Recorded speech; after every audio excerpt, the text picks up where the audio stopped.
Salut à toi, j'espère que tu vas bien. Je suis Ingrid de Ton Dieu et je voudrais partager avec toi la capsule de leadership mental, la capsule d'épanouissement mental.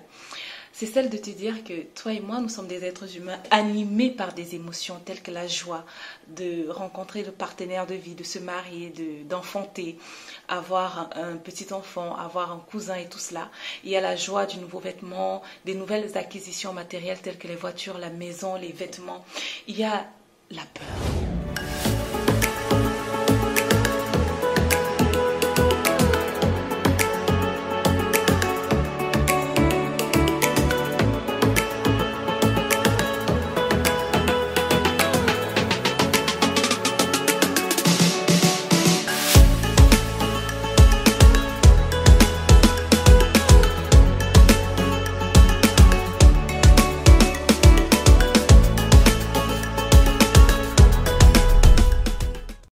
Salut à toi, j'espère que tu vas bien. Je suis Ingrid de Ton Dieu et je voudrais partager avec toi la capsule de leadership mental, la capsule d'épanouissement mental.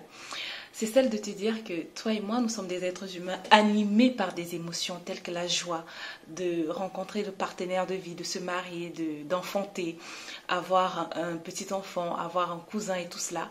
Il y a la joie du nouveau vêtement, des nouvelles acquisitions matérielles telles que les voitures, la maison, les vêtements.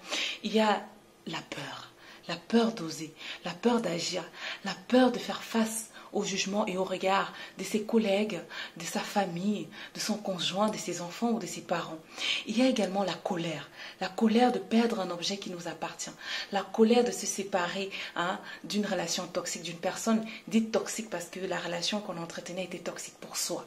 Il y a la colère de ne pas réussir malgré des efforts. Il y a le dégoût tout simplement. Il faut que tu saches que toutes ces émotions nous animent tous. Que tu sois milliardaire, que tu sois de la classe moyenne, que tu sois débrouillard, entrepreneur, que tu sois célibataire, en couple, marié ou fiancé, ou pacsé ou divorcé, peu importe. Ces émotions nous animent tous. Des enfants, des adolescents, des adultes, même des personnes en âge du troisième âge, en âge avancé. Alors, qu'est-ce qu'il faut faire? Lorsqu'on se retrouve dans une situation où on est en phase je dirais, croissance émotionnelle, pic émotionnel, qui nous met dans un état de mal-être intérieur, qui baisse notre niveau de confiance en nous, qui nous déstabilise dans notre lucidité à réfléchir, à prendre des décisions. Alors, il faut mettre en place un processus. Premièrement, identifier son état émotionnel. Deuxième chose, accepter son émotion, accepter ses émotions, reconnaître qu'actuellement j'ai peur. J'ai peur parce que j'ai peur de mal faire. J'ai peur parce que j'ai peur d'affronter le jugement des collègues, des autres au fait, de la société. Et même quand tu es en joie, tu identifies ce pourquoi tu es en joie parce que tu auras besoin de le refaire encore. Si aller au sport te fait du bien, vas-y, va au sport, ça te fait du bien. Il est toujours bien de se sentir bien. Ok? Alors si c'est les émotions négatives, parce que c'est là où je vais m'attarder, alors, une fois que tu as identifié cette émotion, cherche les causes externes à toi. Ça peut être, tu es dans une relation négative, tu es dans un boulot qui ne te correspond pas, tu sécrètes, tu as la boule là quand tu vas au boulot le matin. Ça peut être, ta voiture ne te correspond plus. Cherche autour de toi, il y a forcément des stimuli externes. Et là, tu n'as pas le contrôle. Maintenant, je veux que tu te focalises sur les stimuli internes.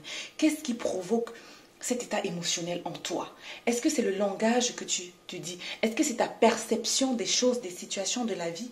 Est-ce que c'est ton analyse qui est fauchée? D'accord? Et lorsque tu identifies cela, il faut soigner le mal à la source. C'est-à-dire qu'il faut remédier aux causes là. Si tu veux atténuer cette énergie négative, quitte à l'extomper. Si tu veux atténuer cette émotion négative, résous le problème à la racine, c'est-à-dire identifie la cause, ensuite fais quelque chose, prends des actions, change. Mets en place des actions qui vont te permettre d'agir autrement. Parce que le changement ne survient que lorsque tu fais de choses nouvelles ou lorsque tu oses faire des choses d'une autre façon, d'une façon meilleure. Tester. Par exemple, si tu as pour habitude de te dire lorsque j'ai une première difficulté, je m'arrête. Tu vas dire non, il faut que je persévère et que je trouve une solution pour graver cette étape. Parce que la difficulté fait partie du processus. Parce que ce qu'on appelle échec, que moi j'appelle expérience, ça fait partie du processus.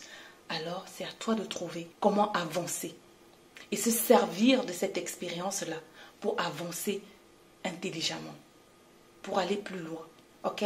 Donc voilà tout pour cette capsule de leadership mental. Et si tu veux aller plus loin, je te recommande de cliquer dans la biographie pour télécharger le guide offert pour travailler sur tes stratégies mentales, pour restaurer la confiance en toi et retrouver ton équilibre intérieur. Vive ta lead attitude, vive ton leadership mental. La force mentale, c'est la nouvelle beauté. À bientôt.